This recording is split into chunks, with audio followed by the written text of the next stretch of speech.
Hola a todos y bienvenidos nuevamente a estas clases que brindamos el Grupo Atlas en el curso de Fisiopatología. Mi nombre es Antonio Ibreña Correa y en esta oportunidad voy a hablar acerca de la fisiología del sistema inmune. Quiero empezar con algunas definiciones, como por ejemplo la definición de inmunidad. Inmunidad viene de la palabra inmunitas, que significa defensa, viene a representar lo que vendría a ser la defensa frente a microorganismos principalmente.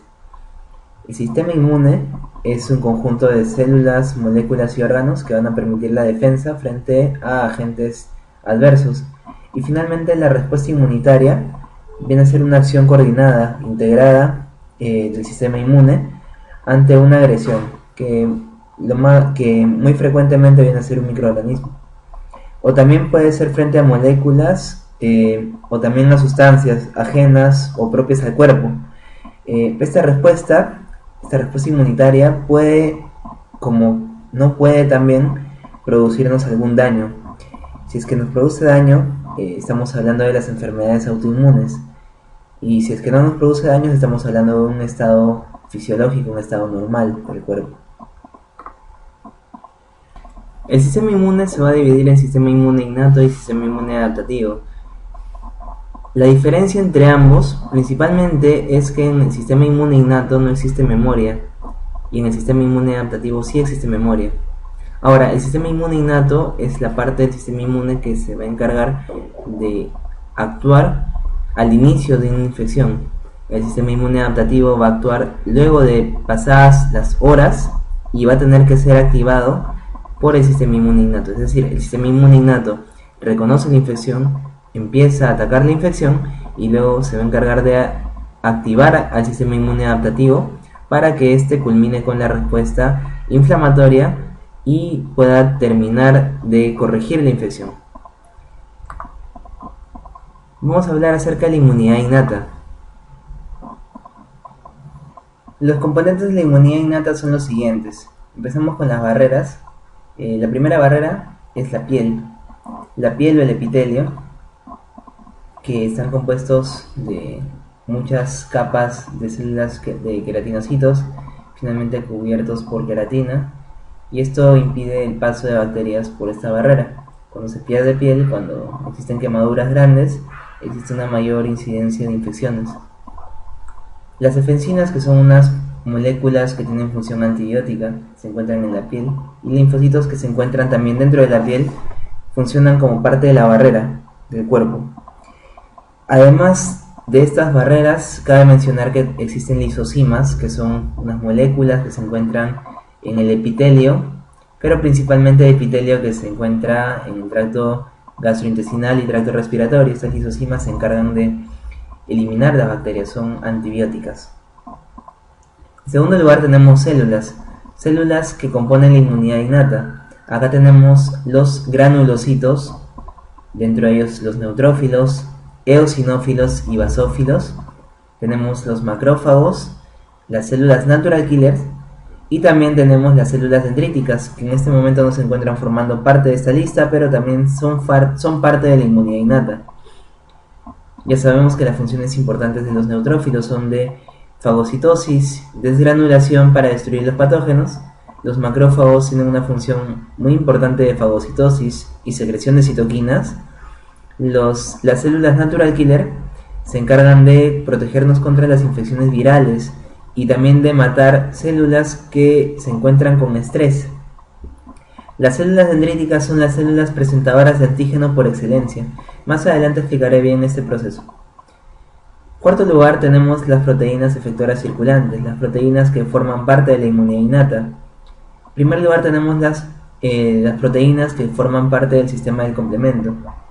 El sistema de complemento es un conjunto, como bien he dicho, de proteínas que son sintetizadas en el hígado de forma normal y en el macrófago cuando existen periodos de inflamación. Este sistema de complemento va a tener múltiples funciones y va a ser una forma auxiliar de eliminar microorganismos. Tenemos acá también las lectinas, que se van a ligar a la manosa. Estas lectinas son unas proteínas solubles en el plasma que se van a unir a esta proteína, a este azúcar que se llama manosa. La manosa se va a encontrar formando parte de la superficie de algunas células fúngicas. La proteína C reactiva, que es un reactante de fase aguda que se dosa en la práctica clínica diaria, sirve principalmente para ozonización de microorganismos y también para activar el complemento. Los factores de coagulación también se consideran proteínas de la inmunidad innata porque me permite también localizar el tejido infectado. Ahora, otros componentes son otras proteínas que son las citoquinas, péptidos. Dentro de esas citoquinas tenemos el factor de necrosis tumoral, la interleuquina 1 y las quimiosinas, que son las más conocidas y principalmente lo que producen es inflamación. Tenemos interferones como el interferón alfa, interferón beta. Principalmente el interferón alfa es el que nos permite la resistencia a las infecciones virales. El interferón gamma se encarga de la activación de los macrófagos. Tenemos un conjunto de interleuquinas como la interleuquina 12, la interleuquina 15 y la interleuquina 10, de las cuales lo importante es recordar la interleuquina 10, que tiene una función antiinflamatoria. Asimismo, también tiene una función antiinflamatoria esta última molécula, que es el factor de crecimiento transformante beta, que como le dije también tiene una función antiinflamatoria y se encarga de proliferación de fibroblastos en múltiples tejidos.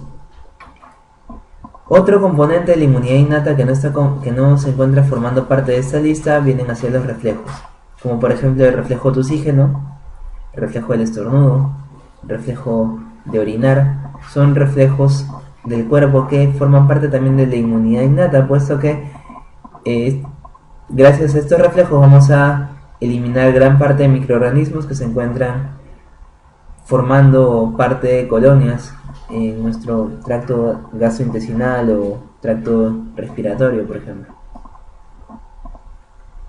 Entonces, una característica muy importante de la inmunidad innata, recordar que no tiene memoria.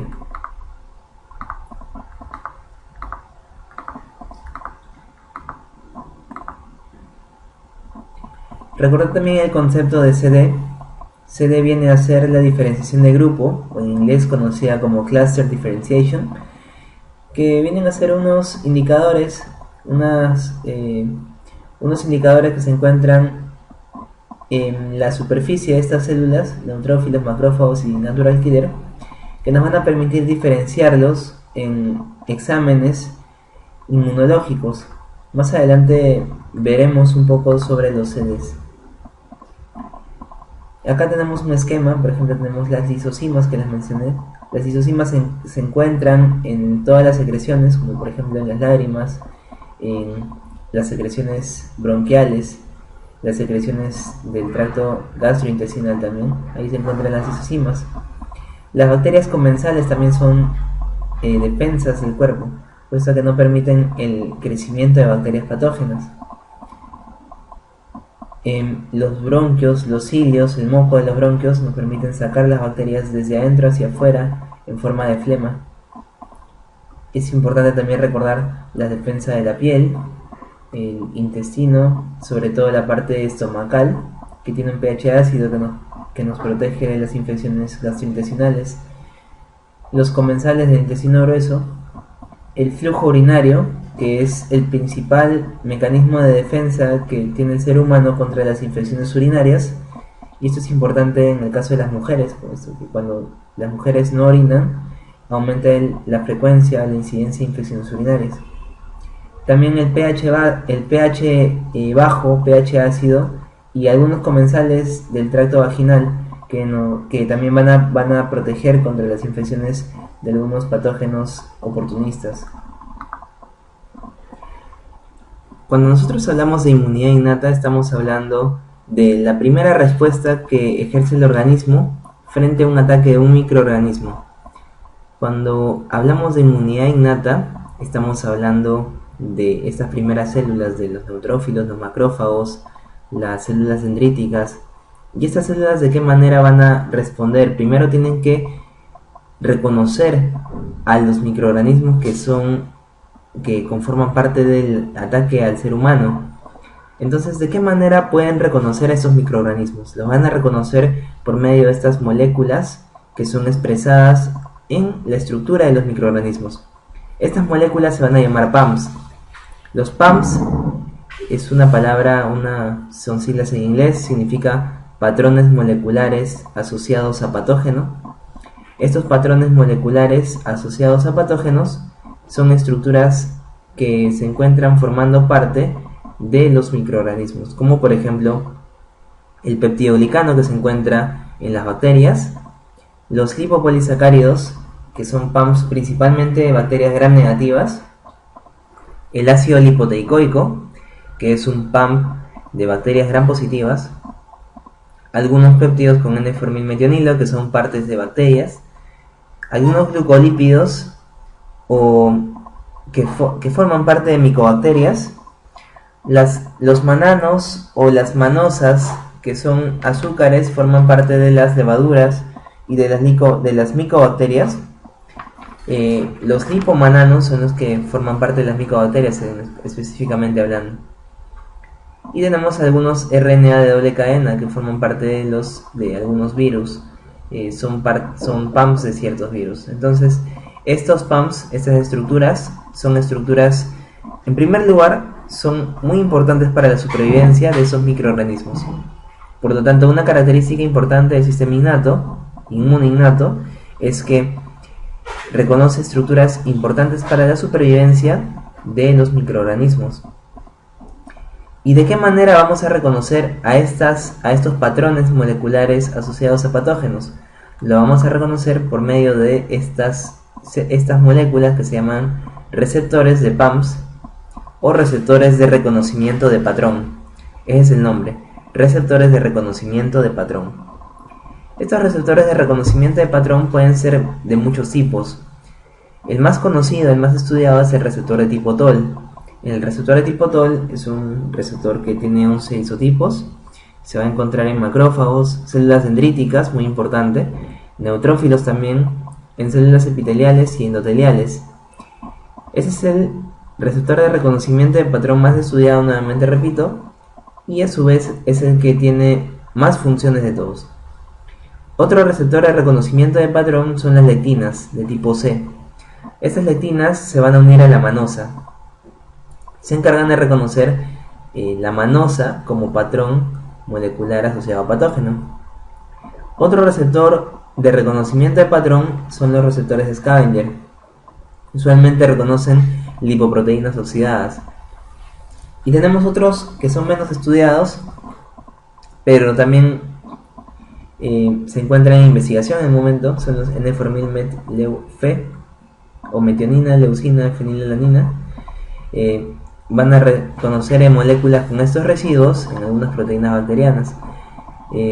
Estos receptores, los NLRs, reconocen derivados de los proteoglicanos en la pared bacteriana.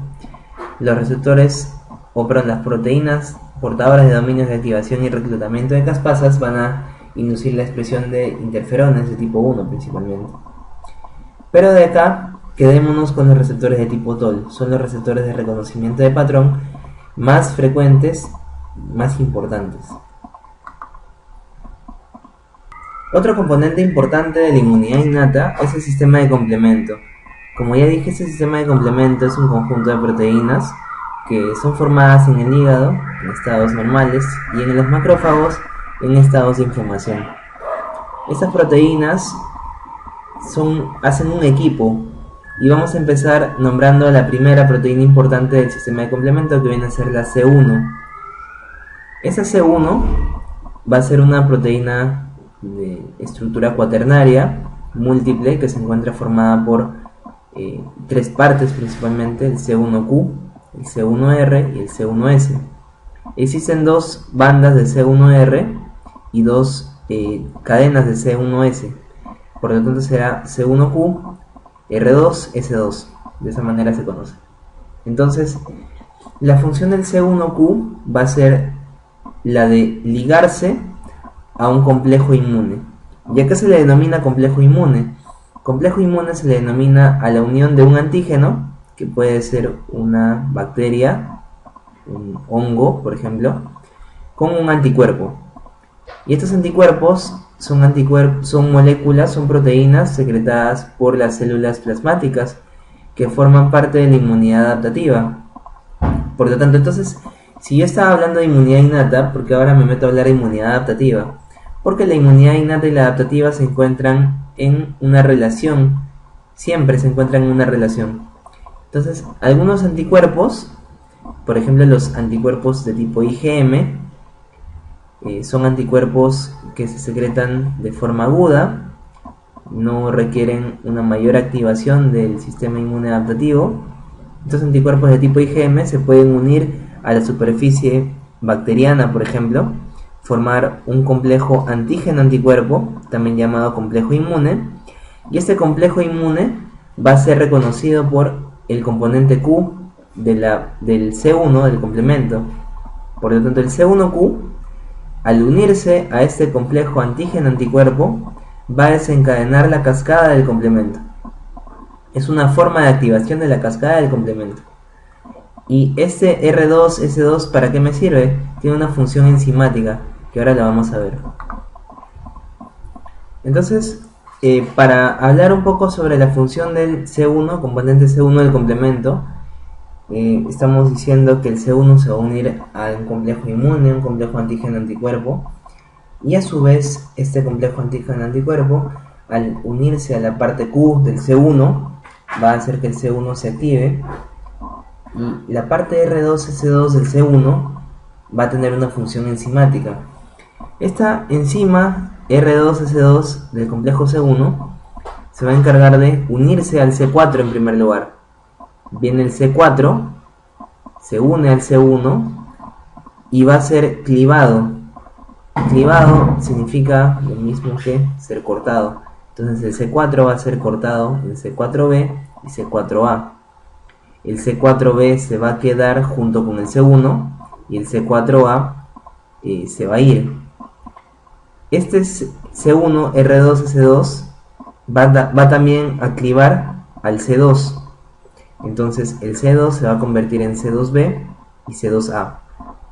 El C2a se va y el C2b se va a unir al C4b que ya había sido cortado. Por lo tanto, este complejo C4b2b se llamará también C3 convertasa y tendrá una función enzimática. Esta C3 convertasa se va a unir al C3 y lo va a convertir o lo va a clivar en C3b y C3a. El C3a se va y el C3b se va a quedar unido al C3 convertasa. Entonces este C4b, 2b, 3b se llamará C5 convertasa. Entonces esta C5 convertasa se va a unir al C5 que está en el plasma. El C5 al unirse va a ser clivado, va a ser cortado en C5b, C5a. El C5a se va y el C5b se queda junto con el C4b, 2b, 3b. Entonces tendremos un complejo que se llamará complejo C4b, 2b, 3b, 5b. Ahí acaba la vía clásica. En este otro esquema tenemos la vía alterna. La vía alterna no se va a activar por un complejo antígeno-anticuerpo, un complejo inmune, como en el caso de la vía clásica. La vía alterna se va a activar de forma espontánea. En primer lugar, el C3, componente C3 del complemento, se va a autoclivar. Por lo tanto, se convertirá en un C3b más C3a. C3a se va, el C3b se queda y puede recorrer dos caminos. El primer camino es que sea hidrolizado por una molécula de agua hasta su forma inactiva. El segundo camino es que se encuentre en su recorrido con la superficie bacteriana o microbiana. Por lo tanto, el C3b se va a pegar a la superficie bacteriana. A este C3b se le va a unir el factor B y el factor D. El factor B se va a unir al C3b y el factor D tiene la función de clivaje del factor B. Por lo tanto, al clivar o al cortar el factor B tendremos BA y BB, ¿no es cierto? Por lo tanto, nos quedamos con el BB acá pegado al C3b y el BA se va a ir. A este complejo C3b BB se le va a unir una molécula que se llama properdina. ¿Para qué? Para estabilizar ese complejo. De aquí que la vía alterna también sea llamada la vía de las properdinas. Este C3b-BB tendrá una función también de C3 convertasa, al igual que en el caso de la vía clásica del complemento. La C3 convertasa convertirá la C3 en C3A y C3b. La C3A se quedará, la C3b, la C3A se va y la C3b se quedará acá, juntándose con este complejo para formar la C5 convertasa. Recordar que la C3 convertasa más C3b es igual a C5 convertasa. Por lo tanto, esta C5 convertasa se pega al C5, lo cliva, lo convierte en C5b y C5a. C5a se va y el C5b, al unirse a la C5 convertasa, se convertirá en la parte final de la vía alterna del complemento. El sistema de complemento va a tener un sistema final o una vía común. Vamos a repasar acá. La vía clásica empieza con la activación de C1, la parte Q que reconoce a un complejo inmune, y este C1, al reconocer al complejo antígeno-anticuerpo, se va a activar. Por lo tanto, la parte de R2 y S2 se va a convertir o va a tener una función enzimática. Esta enzima, R2-S2 del C1, se va a encargar de clivar al C4 y al C2, convirtiéndolo en C4A, C4B, C2A y C2B. C4A y C2A se van a ir a un costado. C2B y C4B se van a unir y van a conformar la C3 convertasa. La C3 convertasa va a clivar al C3 en C3A y C3B. Acá tenemos el C3 que va a ser clivado en C3A, C3b. Este C3b se va a unir a la C3 convertasa y formará la C4b 2a 3b. Acá está, C4b 2a 3b. A este complejo se llamará C5 convertasa. Entonces la C5 será convertida en C5b, C5a. C5a se va y nos quedamos con el C5b, que se va a unir a ese complejo que viene a ser el C4b 2a 3b. Esa es la vía clásica. La vía alterna es algo parecida. El C3, recordemos, se va a autoclivar en C3a y C3b. Recordemos que este C3b puede ser hidrolizado e inactivado por una molécula de agua, pero si es que se encuentra en su camino, si se une a la superficie bacteriana, se va a activar y por lo tanto el factor B se le va a unir, será el C3bb. También se le unirá el factor D, y este factor D se encarga de clivar al factor B. Por lo tanto, cuando viene el factor D, tendremos el C3b, B mayúscula, B minúscula, y el BA se irá. Recordar que este C3b, BB, también es conocido como C3 convertasa. Y al ser una C3 convertasa, la C3 la convertiremos en C3A y C3B. La C3A se queda y la C3B se va a unir a esa C3 convertasa. Recordemos, C3 convertasa más C3B es igual a C5 convertasa. Entonces, esta C5 convertasa convertirá C5 en C5A y C5B. La C5B se unirá a la C5 convertasa y tendremos la parte final de la vía alternativa del complemento, o también llamada vía de las properdinas, porque recordemos, acá en este gráfico falta poner que acá existe el ingreso de properdinas para estabilizar el complejo C3bb. Ahora, en tercer lugar, tenemos la vía de las lectinas. La vía de las lectinas es una vía que inicia con el reconocimiento de la lectina hacia la manosa. Esta lectina se llama también lectina ligadora o ligadora de manosa, por eso es MBL. Cuando la lectina se fija a la manosa, se van a activar estas proteasas que se encuentran asociadas a lectina, que son las MAP1 y MAP2, que son proteasas de serina que se encuentran asociadas a la lectina. Entonces, cuando se activan estas MAP1 y MAP2, lo que van a hacer es generar un complejo similar al C1 activado, es decir, al C1R2S2, lo que formaba parte de esa enzima que se encargaba de clivar el C4 y C2, hará exactamente lo mismo, esta más 1 y más 2 activadas por la lectina. Por lo tanto, cuando la lectina se une a la manosa, se van a clivar la C4 y la C2, tendremos C4A, C2A que se van, nos quedamos con C4B, C2B, tendremos la C3 convertasa. Y pasará exactamente lo mismo que en el caso de la vía clásica. C3 convertasa, tendremos C3B y C3A, C3B se une a la C3 convertasa y formamos la C5 convertasa. La C5 convertasa forma C5A y C5B. C5A se aleja, C5B se une a la C5 convertasa y termina la vía de las lectinas.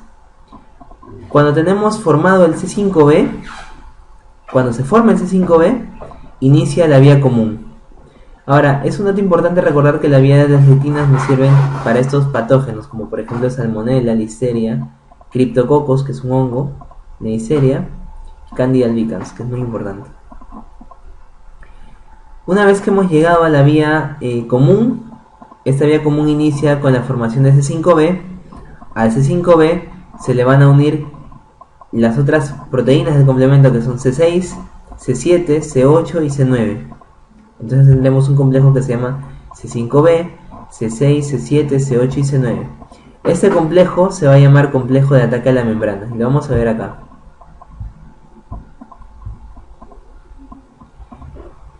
Una vez que tenemos C5B, que se ha formado gracias a la activación de C5 convertasa, a este C5B se le van a unir C6, C7, C8 y C9. Juntos van a formar un complejo que se va a llamar el complejo de ataque a la membrana. Este complejo de ataque a la membrana tiene forma de un poro o un canal. Principalmente es un canal de sodio. Por lo tanto, este complejo de ataque a la membrana, que va a estar en la membrana de una bacteria o de un patógeno X, va a tener la función de un canal de sodio. Entonces el sodio acá al ingresar, si es un canal de sodio, hará que el sodio ingrese de un gradiente mayor, de mayor concentración, a un gradiente de menor concentración, y un gradiente eléctrico también que favorezca. Por lo tanto, el sodio ingresará a la bacteria o al microorganismo. Al ingresar el sodio, ingresará con agua, y como ingresa con agua, hinchará a la bacteria o a la célula que se encuentra formando parte del ataque al ser humano, y esta célula, ya sea bacteria o hongo, se va a destruir por hinchazón celular. En otras palabras, este complejo de ataque a la membrana, formado por el sistema de complemento, tiene la función de ingresar sodios con agua para hinchar a la célula y que la célula se muera, que se lise. Es importante recordar que el sistema de complemento no solamente actúa por medio de un complejo de ataque a la membrana, sino también actúa por medio de algunas otras funciones, como por ejemplo la función de anafilotoxinas. Recordemos que cuando se cliva el C3, C4 y C5, nosotros nos quedamos con las partes B, C4B, C3B, convertasa de C5, C5B, pero en las partes A yo dije que se van hacia un costado. Entonces la parte A de C3A, C4A y C5A tienen la función de anafilotoxinas. Esta función consiste en múltiples minifunciones, como por ejemplo en la primera, contracción del músculo liso, que es un efecto que se ve cuando existe una inflamación, contracción del músculo liso. En segundo lugar, tenemos una permeabilidad aumentada a los vasos sanguíneos, y esa permeabilidad aumentada a los vasos sanguíneos, principalmente a las vénulas postcapilares, van a permitir el paso de células, de leucocitos desde la sangre hacia el lugar inflamatorio. En tercer lugar, las anafilotoxinas van a permitir la desgranulación de basófilos. Y en cuarto lugar, creo yo que la respuesta más importante es su respuesta con función de quimiotaxis. La quimiotaxis viene a ser la atracción que se genera desde una zona de inflamación para los leucocitos y las células inflamatorias. Por lo tanto, Cuando en este lugar de inflamación se ha activado la cascada del complemento, tendremos, aparte de un complejo de ataque a la membrana para matar a algunas bacterias de esa zona, tendremos también C3A, C4A y C5A que harán estas 4 funciones en el tejido periférico, en la parte de la inflamación. Y la más importante es la función de quimiotaxis. La quimiotaxis va a permitir que las células que se encuentran en el plasma, las células inflamatorias, salgan hacia el espacio de inflamación. Principalmente la quimiotaxis es tarea de la C5A. La C5A, dentro de todas las anfilotoxinas, es la más potente, la que tiene una función más importante, aumentando la permeabilidad de los vasos, la que tiene una función más importante en contraer el músculo liso y también la que tiene la única función de quimiotaxis. Otra función importante del sistema de complemento viene a ser la de opsonización. La opsonización es, a modo de analogía, es como echarle mermelada al pan. Es decir, cuando una bacteria se encuentra sola, es muy difícil que el macrófago se la coma. Pero si es que la bacteria nosotros le ponemos una molécula que se llama opsonina, que en el caso de las proteínas del complemento viene a ser la C3b, que viene a ser la principal opsonina del complemento, vamos a opsonizar esta bacteria y por lo tanto el fagocito se la va a poder comer de una manera más fácil. Es igual, cuando tenemos una bacteria, se ha activado la cascada del complemento, tenemos acá el C3b que se le va a unir a la bacteria y este C3b se va a unir a este receptor que se encuentra en el fagocito, que es el CR1. También puede haber otros receptores como el CR2, CR3 y CR4, que al unirse al C3b van a promover la fagocitosis de la bacteria unida al C3b por parte de los macrófagos o por parte de cualquier fagocito que se encuentre en esta zona que contenga este receptor, principalmente macrófagos. Por lo tanto, el C3b se dice que es la principal opsonina. Muchas fuentes dicen que el receptor CR1 al unirse al C3b, esto no es suficiente para que se pueda fagocitar la bacteria y que se necesita también del C5A, que viene a ser la principal anafilotoxina, como ya hemos visto en la diapositiva anterior, para que se pueda llevar a cabo la fagocitosis por parte de los macrófagos. Otro tema importante para comprender la inmunidad es el de conocer las moléculas de adhesión celular. Acá tenemos, acá arriba, la membrana de un leucocito. Abajo tenemos la membrana del endotelio. Por lo tanto sabemos que los leucocitos expresan dos tipos de moléculas de adhesión celular que son importantes. En primer lugar expresan las cialomucinas y en segundo lugar expresan las integrinas. Y el endotelio expresa también dos moléculas de adhesión celular.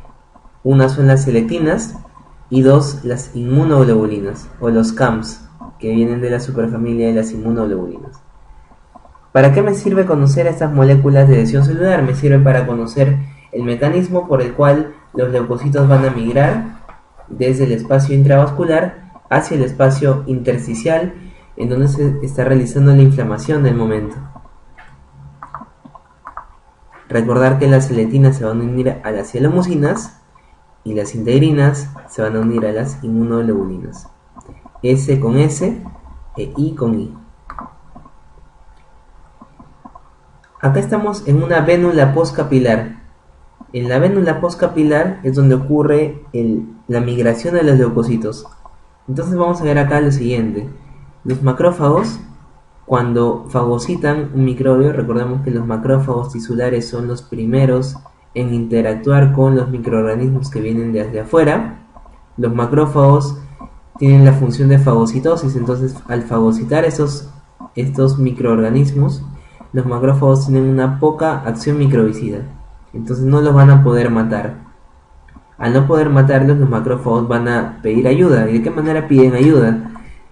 Sintetizando y secretando citoquinas proinflamatorias o interleuquinas, principalmente este factor de necrosis tumoral alfa y la interleuquina 1, que van a tener múltiples acciones. En primer lugar, el factor de necrosis tumoral alfa y la interleuquina 1 se van a encargar de sintetizar más selectina E y más y más inmunoglobulinas o CAMs, que son ligandos tanto de integrinas como de cialomucinas que se encuentran en los leucocitos. En este caso, este es un neutrófilo. En segundo lugar, estas citoquinas proinflamatorias se encargan de hacer lo siguiente. Van a producir una vasodilatación en la vénula postcapilar, y al haber una vasodilatación, el espacio entre célula endotelial y la otra célula endotelial se va a abrir. Por lo tanto, el líquido, el plasma, va a salir hacia el espacio intersticial.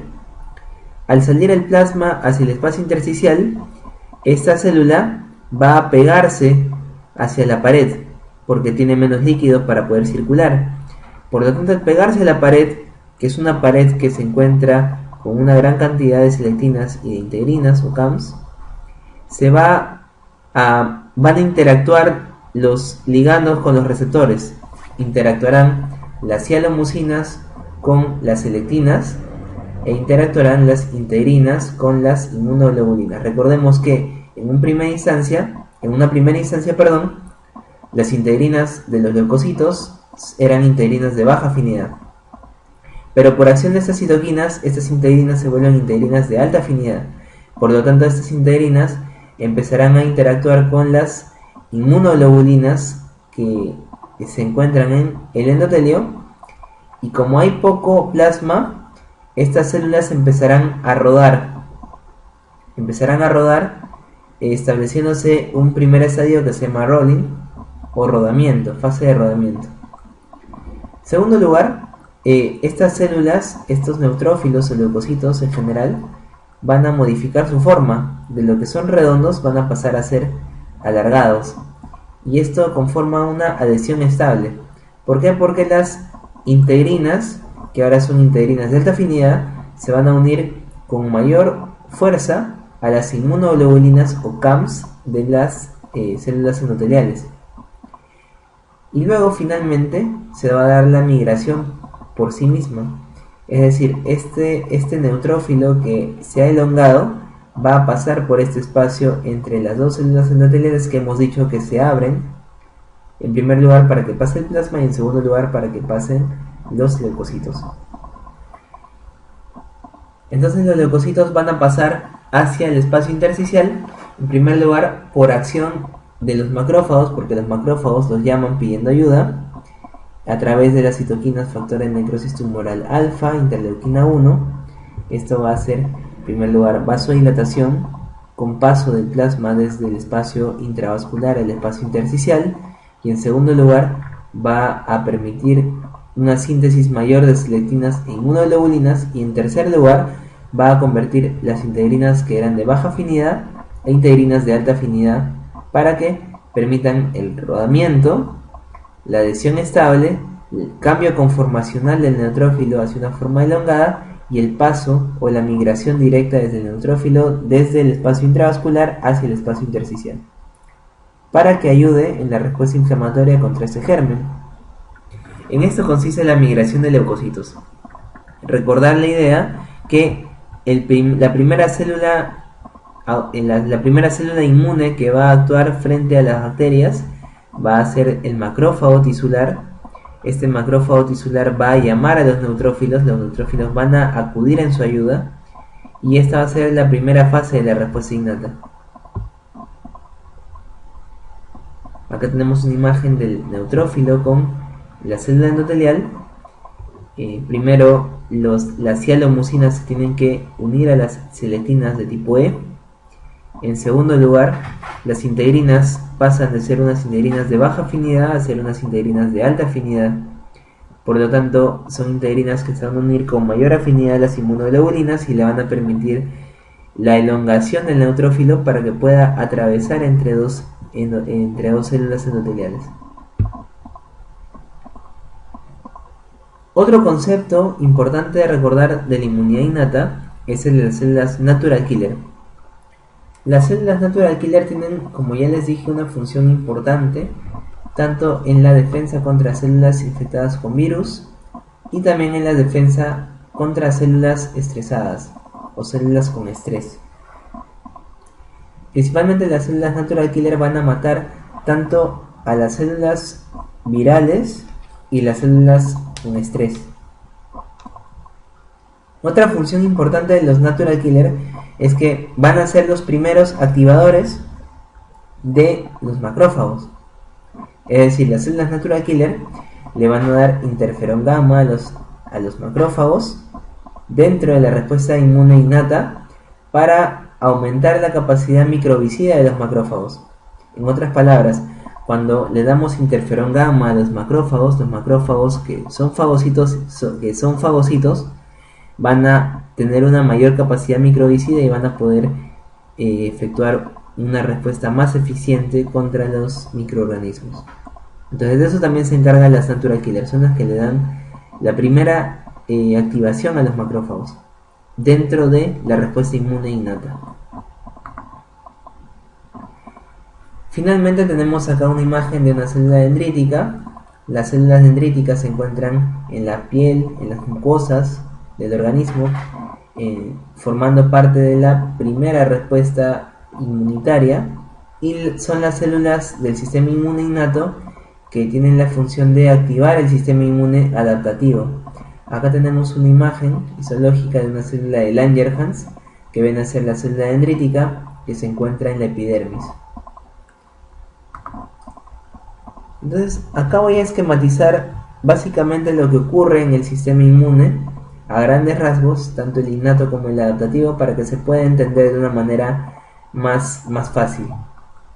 En primer lugar, recordemos que si tenemos un conjunto de bacterias o de microorganismos, el primero que va a actuar frente a esta bacteria o microorganismo va a ser el macrófago. Y los macrófagos lo van a fagocitar, pero como no van a poder matarlos, van a pedir ayuda y van a llamar a los neutrófilos que van a venir en su ayuda. Acá tenemos un neutrófilo que tiene una función importante, que va a ser la de fagocitar a estas bacterias. Entonces, al fagocitar a las bacterias, este neutrófilo lo que va a hacer es desgranularse y liberar especies reactivas de oxígeno. Y estas especies reactivas de oxígeno no las libera en su interior, sino las libera al medio ambiente o al espacio intersticial en donde se encuentran estas bacterias. Por lo tanto, estas especies reactivas de oxígeno van a empezar a matar a las bacterias que se encuentran en el lugar de inflamación, pero asimismo van a matar también al neutrófilo, porque el neutrófilo es un leucocito suicida. Entonces los neutrófilos van a poder eliminar algunas bacterias gracias a la desgranulación de estas especies reactivas de oxígeno. Asimismo van a determinar una mayor inflamación en la zona, pero las bacterias van a sobrevivir. Y estas bacterias que sobreviven se van hacia el lado izquierdo. Recordemos, acá tenemos un macrófago. Recordemos que el macrófago es el que inició la respuesta. Vinieron los neutrófilos y los neutrófilos no pudieron matar a las bacterias.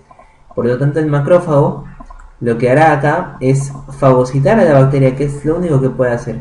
Recordemos, acá tenemos el receptor tipo TOL. Acá son siglas en inglés, Toll-like receptor o receptor de tipo TOL, que es un receptor de reconocimiento de patrón, principalmente contra bacterias. Entonces esta bacteria tendrá un patrón, un PAMP o un patrón molecular asociado a patógeno.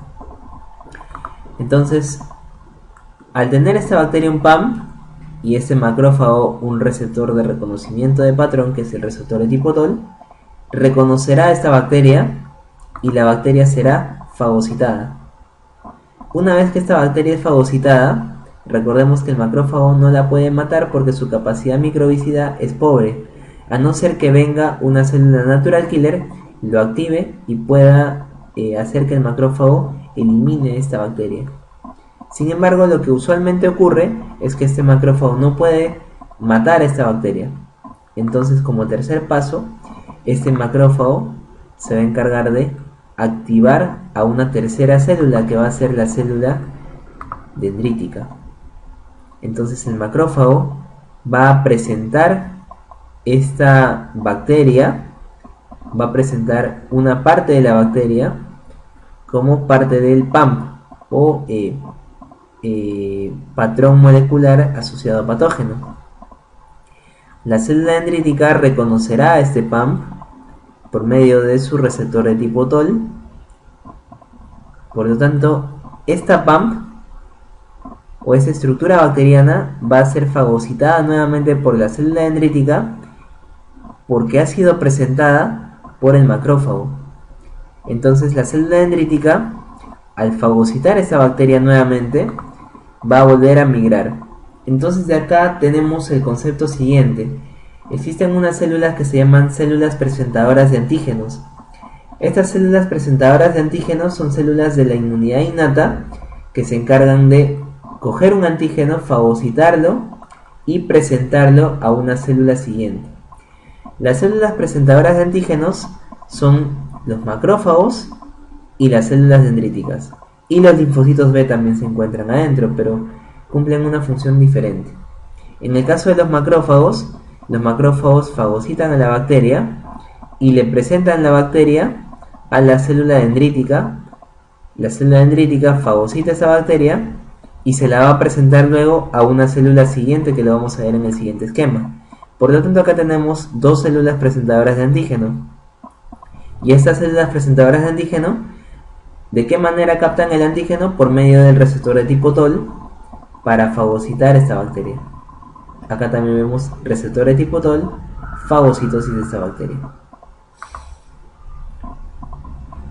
Una vez que la célula dendrítica ha sido activada, en este gráfico anterior, ha fagocitado esta bacteria, la célula dendrítica va a procesar la estructura de esta bacteria para presentar solamente, no toda la bacteria, sino va a presentar una estructura importante de la estructura de la bacteria. Acá tenemos una célula dendrítica que ya no está presentando un receptor de tipo TOL, sino está expresando una molécula que se va a llamar HLA de tipo 2 o complejo mayor de histocompatibilidad de tipo 2. Este complejo mayor de histocompatibilidad de tipo 2 se va a encargar de presentar una superficie, se va a encargar de presentar una molécula importante para la sobrevida de esta bacteria. No se va a encargar de presentar a toda la bacteria, sino una molécula importante de esta bacteria. Principalmente, ¿a quién se la va a presentar? Bueno, esta célula dendrítica saldrá del lugar donde se encuentre, por ejemplo en la epidermis, en el caso de la célula de Langerhans, o en las mucosas, y se va a dirigir por vía sanguínea hacia el ganglio linfático, que es lo que está representando acá a la derecha. Entonces la célula dendrítica llegará al ganglio linfático. Este ganglio linfático tiene tres zonas: la corteza, la paracorteza y la médula. La corteza es la zona donde se encuentran los linfocitos de tipo B. La paracorteza es la zona donde se encuentran los linfocitos T, o también llamada zona T. Y la médula es la zona por donde va a salir el drenaje venoso de los ganglios linfáticos. Por lo tanto, tenemos acá la célula dendrítica, que está expresando su complejo mayor de histocompatibilidad de tipo 2, y tenemos el linfocito T. El linfocito T de tipo CD4. Entonces, el linfocito TCD4 va a reconocer al HLA de tipo 2 que está siendo expresado por la célula dendrítica y que tiene asimismo como contenido a una estructura importante para la sobrevida de la bacteria. Esta estructura va a ser fagocitada por el linfocito T, que va a reconocer esa estructura. Por lo tanto, este linfocito T, importante recordar, también se le llama linfocito T naïf o linfocito T virgen, porque es un linfocito T que recién ha nacido, o un linfocito T que nunca antes ha sido activado.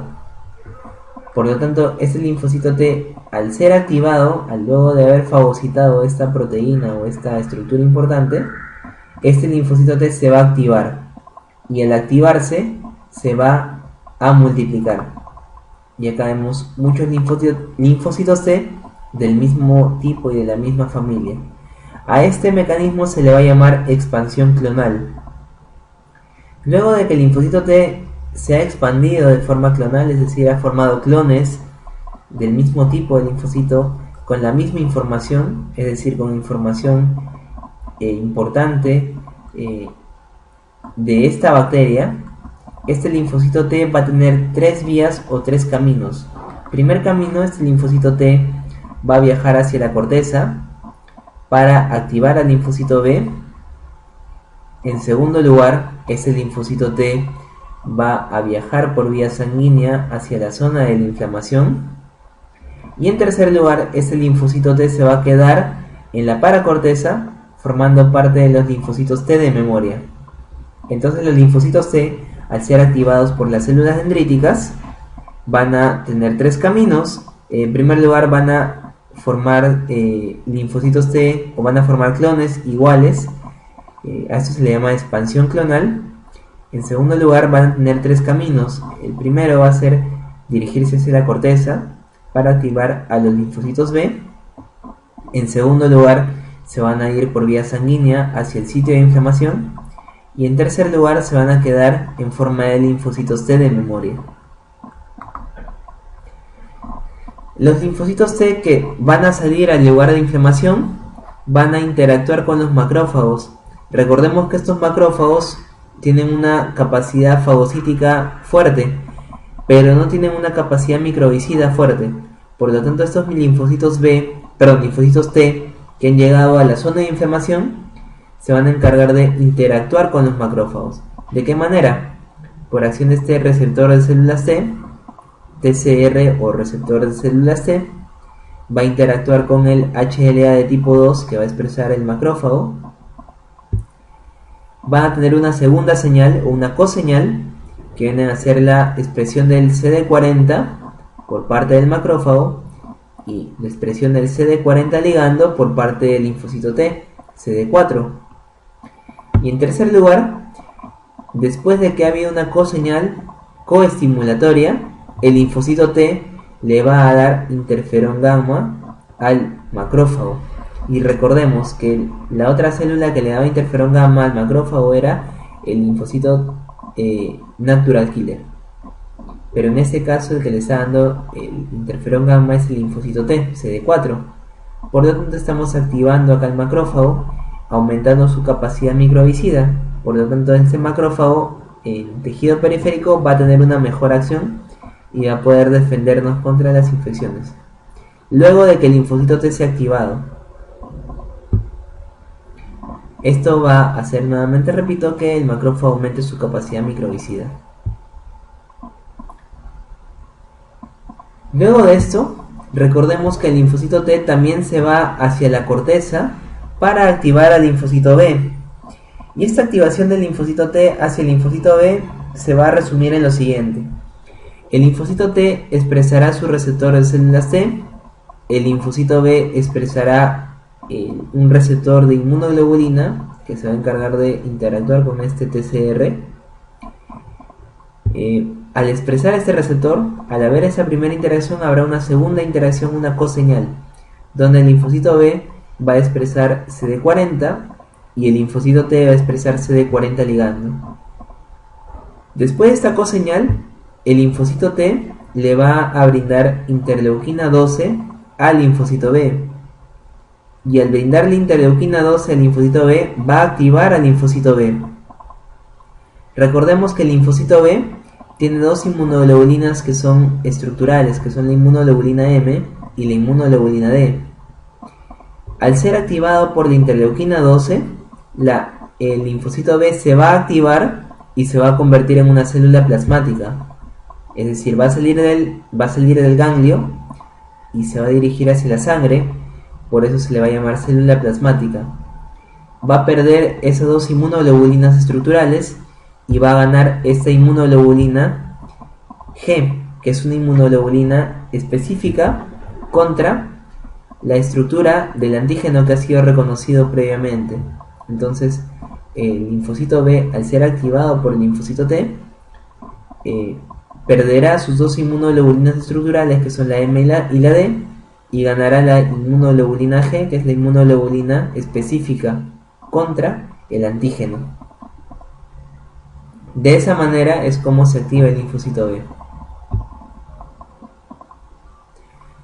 Entonces, luego de haber hecho un resumen sobre toda sobre todo el sistema inmune en esos esquemas que les he presentado, Presentaré unas diapositivas sobre inmunidad adaptativa. Me parece que es algo que se va a poder entender fácilmente. Empezamos acá con algunas diferencias entre inmunidad innata y adaptativa. Principalmente acá el tiempo es importante. La inmunidad innata va a actuar dentro de las 12 primeras horas que ha ingresado el patógeno al cuerpo. Esta inmunidad innata, a través de las células dendríticas, se va a encargar de activar la inmunidad adaptativa, que va a iniciar con la expansión clonal de los linfocitos T. Estos linfocitos T que se van a convertir en linfocitos T efectores, que se van a ir a la zona de inflamación para activar a los macrófagos. En segundo caso, los linfocitos T que van a activar a los linfocitos B, y al activar a los linfocitos B van a hacer que los linfocitos B produzcan anticuerpos de tipo IgG, que son específicos, y esta respuesta me va a durar días. En cambio, la respuesta innata me va a durar solamente horas. La inmunidad adaptativa se va a partir en dos tipos: inmunidad humoral e inmunidad celular. La inmunidad humoral se refiere a que es mediada por moléculas, y estas moléculas principalmente son moléculas de tipo inmunoglobulinas o de tipo proteicas, que vienen a derivarse de los linfocitos B. Es decir, en otras palabras, los linfocitos B forman parte de la inmunidad humoral, y los linfocitos T y los macrófagos activados por linfocitos T forman parte de la inmunidad celular. No confundir: los macrófagos no activados por linfocitos TCD4 son macrófagos de la inmunidad innata, pero los macrófagos activados por linfocitos TCD4 forman parte de la inmunidad adaptativa. Acá tenemos también a los linfocitos T citotóxicos o de tipo CD8, que nos van a tener una función similar a los natural killer, solamente que son de inmunidad adaptativa. Y tenemos los linfocitos T ayudadores o linfocitos T CD4.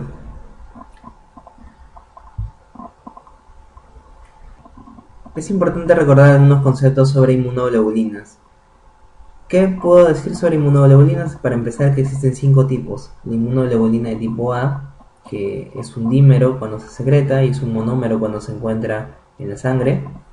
La inmunoglobulina de tipo G, que es la inmunoglobulina específica contra los antígenos. La inmunoglobulina M, que es una inmunoglobulina inespecífica y que se encuentra en las respuestas agudas. Y la inmunoglobulina G se encuentra en las respuestas crónicas. En otras palabras, cuando yo tengo una infección aguda, yo encontraré niveles más elevados de inmunoglobulina M. Cuando yo tengo una infección crónica, encontraré niveles elevados de inmunoglobulina G. La inmunoglobulina D, que es una inmunoglobulina estructural de los linfocitos de tipo B, que no tiene función más importante. Y la inmunoglobulina E, que es una inmunoglobulina que se va a unir a los alergenos principalmente.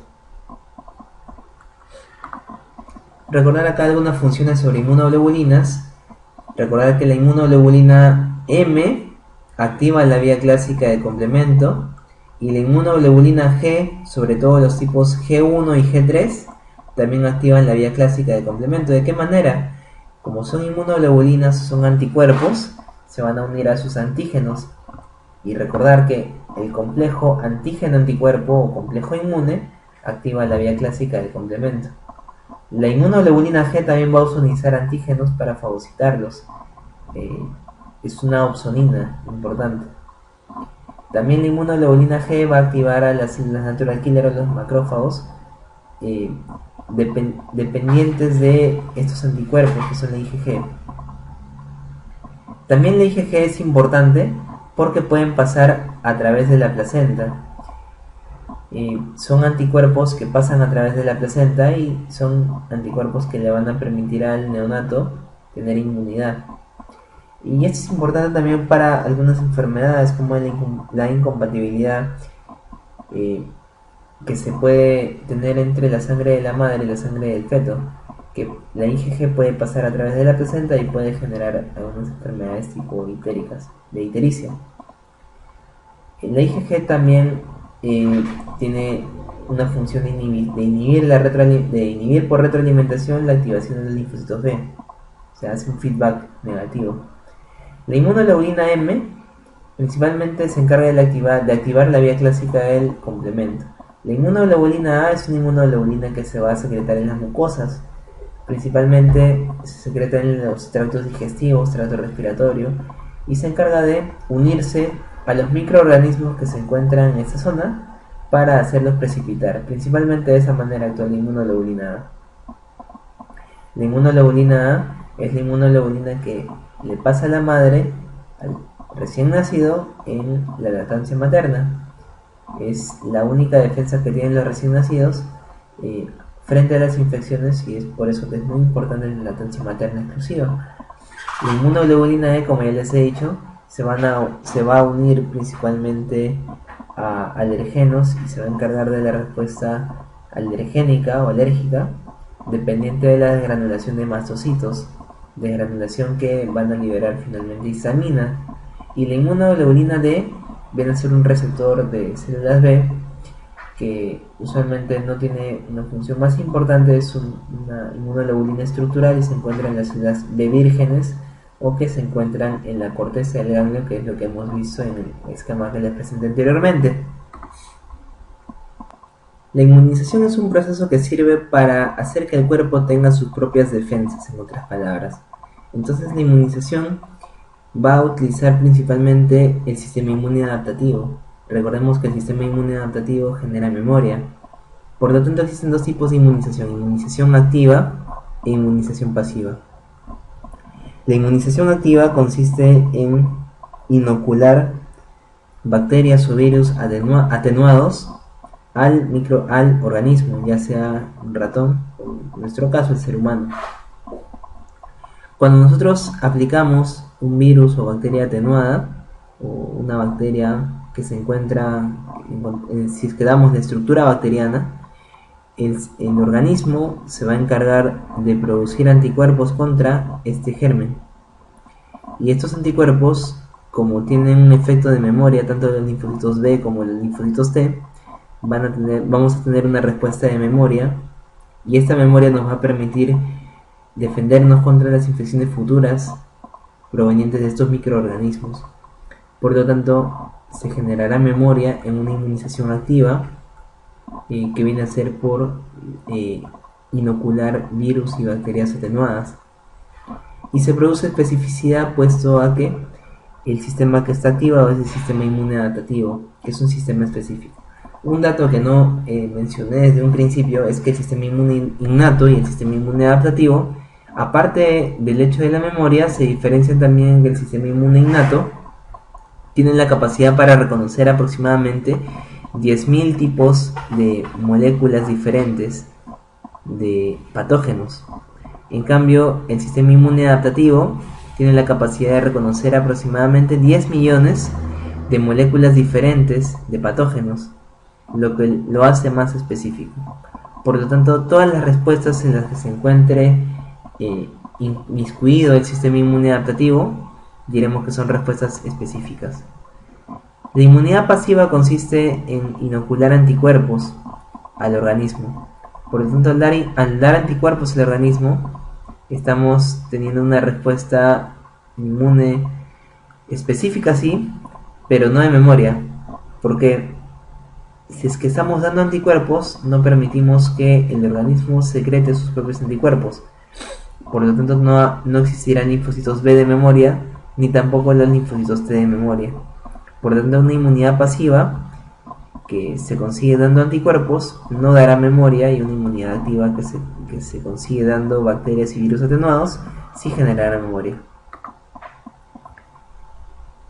Algunas diferencias entre inmunidad innata e inmunidad adaptativa: la especificidad principalmente es para estructuras están compartidas por grupos microbianos, es decir, un grupo de bacterias contiene un mismo tipo de estructura, como por ejemplo los gram negativos contienen lipopolisacáridos, los gram positivos contienen ácido lipoteicoico, y la inmunidad innata reacciona contra esas estructuras que son compartidas. En cambio, la inmunidad adaptativa reacciona contra los antígenos microbianos, es decir, para cada bacteria existirá un tipo de inmunidad adaptativa, un tipo de anticuerpo específico que vaya a actuar sobre esta bacteria. La diversidad es una diversidad limitada en cuanto a la inmunidad innata, pero una diversidad muy larga para la inmunidad adaptativa, puesto que los receptores de los HLA, de los complejos mayores de compatibilidad, se van a producir por recombinación somática de algunos segmentos genéticos. En otras palabras, esta recombinación le va a permitir a los receptores formar aproximadamente 10 millones de receptores diferentes, y para cada receptor debe haber un ligando, y ese ligando viene a ser una estructura antigénica de algún microorganismo. Por lo tanto, se dice que la inmunidad adaptativa nos permite identificar aproximadamente 10 millones de moléculas distintas. La inmunidad innata no posee memoria, la adaptativa sí. Los componentes de la inmunidad innata, por ejemplo, tipo proteínas plasmáticas, están conformadas por el complemento, y la inmunidad adaptativa tiene proteínas que están conformadas por los anticuerpos principalmente. Y las células, en el caso de la inmunidad innata, ya lo dije, son los fagocitos, y los natural killer, y en el caso de la adaptativa son los linfocitos. Un resumen para que se pueda entender mejor todo el mecanismo de la inmunidad. Recordemos, cuando ingresa una bacteria al organismo, al cuerpo, primero debe ser fagocitada por los macrófagos. Los macrófagos, al no poder matar a la bacteria porque no tienen una buena capacidad microbicida, llaman por ayuda y llaman a los neutrófilos. Los neutrófilos llegan en las 6 primeras horas a tratar de matar al germen. Los neutrófilos producen especies reactivas de oxígeno al desgranularse y van a producir un aumento en la inflamación de la zona y van a morir los neutrófilos mismos. Por lo tanto, los macrófagos se ven solos en su ataque contra las bacterias y van a tener que activar a las células dendríticas de la manera como ya lo he explicado. Pero entre todo este tiempo, recordemos que el complemento también forma parte de la inmunidad innata. Por lo tanto, la vía alterna del complemento se va a activar. Y la vía alterna viene a ser un clivaje, un autoclivaje del C3, que nos va a permitir activar la vía justamente alternativa del complemento para formar el complejo de ataque a la membrana y las anafilotoxinas y los otros componentes que hemos conocido. La vía clásica del complemento se va a activar con la inmunoglobulina M, que es una inmunoglobulina que se encuentra en el plasma, producida por los linfocitos B, y que se va a encargar de las respuestas agudas. A su vez, los macrófagos activan también a las células dendríticas. Las células dendríticas van a viajar al ganglio linfático y activar a los linfocitos TCD4 de tipo naïf o vírgenes que nunca han sido activados antes.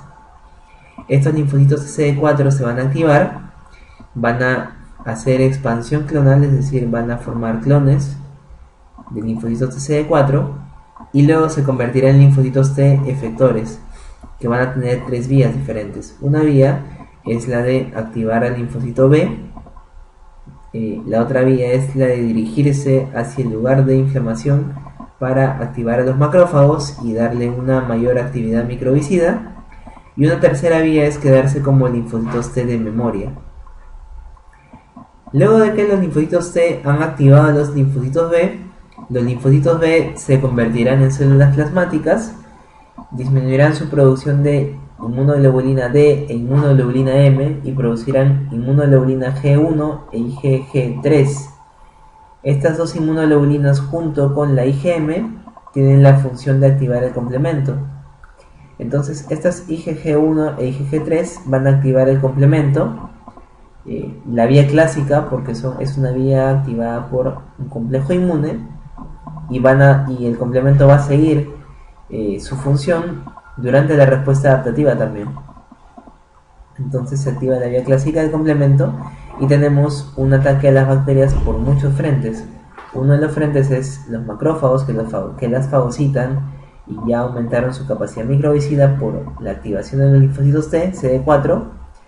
Tenemos la activación de la vía clásica del complemento por acción de las inmunoglobulinas G, la inmunoglobulina M, activación de la vía alterna del complemento y acción también de los neutrófilos que siguen acudiendo a la zona. Entonces de esa manera es como el cuerpo se va a defender de las infecciones bacterianas. Eso vendría a ser todo por la clase. Muchas gracias por su atención. Hasta luego.